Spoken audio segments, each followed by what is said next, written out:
in love ka na? Opo. Nakailang girlfriend ka na? Nakalima na.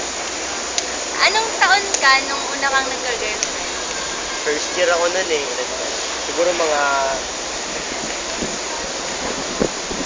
Ano ba ako na first year?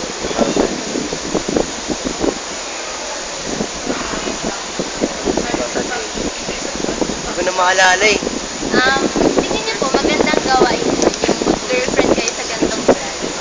Yung una?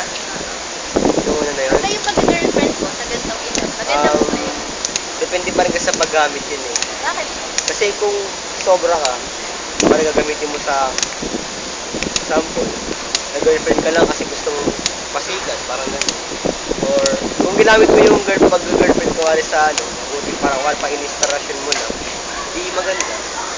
Ano po yung negative impact sa kanya? Yun, siyempre kunwari, pag may girlfriend ka, sabihin natin kunwari sa iba, siyempre pag may girlfriend sila, parang yun na yung focus nila kadalasan. Minsan naman yung girlfriend nila, parang naging bad influence.